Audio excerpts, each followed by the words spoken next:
Assalamualaikum warahmatullahi wabarakatuh. Perkenalkan, nama saya Rehan Alif Nazar Hidayat. Saya dari kelas manajemen perpajakan D. Saya di sini menjelaskan sedikit tentang pembukuan dan pencatatan. Nah, yang pertama, pengertian dan dasar hukum. Pembukuan adalah suatu proses pencatatan yang dilakukan secara teratur untuk mengumpulkan data dan informasi keuangan meliputi harta, kewajiban, modal, penghasilan, dan biaya, serta jumlah harga, perolehan, dan penyerahan barang atau jasa, yang ditutup dengan penyusulan laporan keuangan berupa neraca dan laporan laba rugi pada setiap tahun pajak berakhir. Dasar hukum kewajiban penyelenggaraan pembukuan Undang-Undang No. 6 tahun 1983, Undang-Undang No. 16 tahun 2000 tentang KWP pasal 28 ayat 1. Wajib pajak orang pribadi yang melakukan kegiatan usaha atau pekerjaan bebas dan wajib pajak badan di Indonesia wajib menyelenggarakan pembukuan. Nah, pembukuan merupakan proses pencatatan secara teratur untuk mengumpulkan data dan informasi tentang keadaan harta, kewajiban, terus modal, penghasilan, dan biaya, penjualan, dan juga pembelian. Nah, pengecualian pembukaan sendiri dikecualikan dari kewajiban pembukuan, tetapi wajib melakukan pencatatan. Terus yang pencatatan adalah pengumpulan data secara teratur tentang peredaran atau penerimaan bruto dan atau penghasilan bruto sebagai dasar untuk menghitung jumlah pajak yang terutang.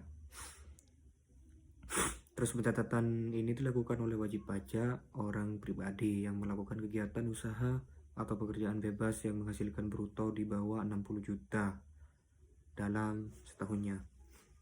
Terus tujuan pembukuan atau pencatatan yaitu adalah mempermudah atau pengisian SPT, terus penghitungan penghasilan kena pajak, dan penghitungan PPN dan BPN atau mengetahui posisi keuangan dan hasil kegiatan usaha atau pekerjaan bebas. Nah, terus ada juga syarat-syarat pembukuan atau pencatatan. Yang pertama, keadaan kas dan bank, terus daftar uang dan piutang, terus daftar persediaan barang, dan pada akhir tahun pajak membuat neraca dan laporan laba atau rugi.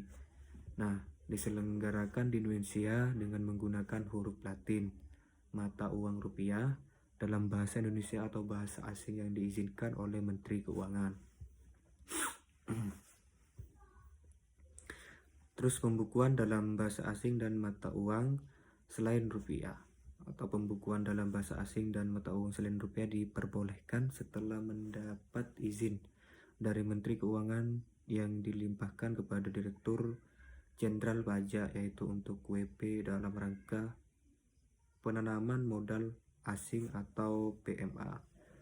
Nah, kontrak karya atau KK untuk pengusaha pertambangan, terus kontrak bagi hasil atau KBH, terus untuk perusahaan pertambangan dan migas. Sanksi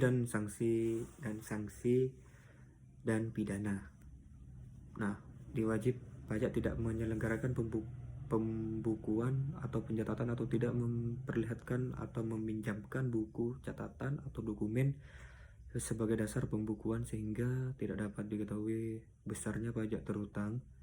Pajak terutang ditetapkan dengan surat ketetapan pajak atau SKP, terus mengacu ke pasal 39 Undang-Undang KUP jika dengan sengaja memperlihatkan pembukuan, pencatatan atau dokumen lain yang palsu atau dipalsukan seolah-olah benar, atau tidak menyelenggarakan pembukuan atau pencatatan, tidak memperlihatkan atau tidak meminjamkan buku catatan atau dokumen lainnya sehingga menimbulkan kerugian negara, diancam pidana penjara maksimal 6 tahun dan denda setinggi-tingginya 4 kali pajak terutang.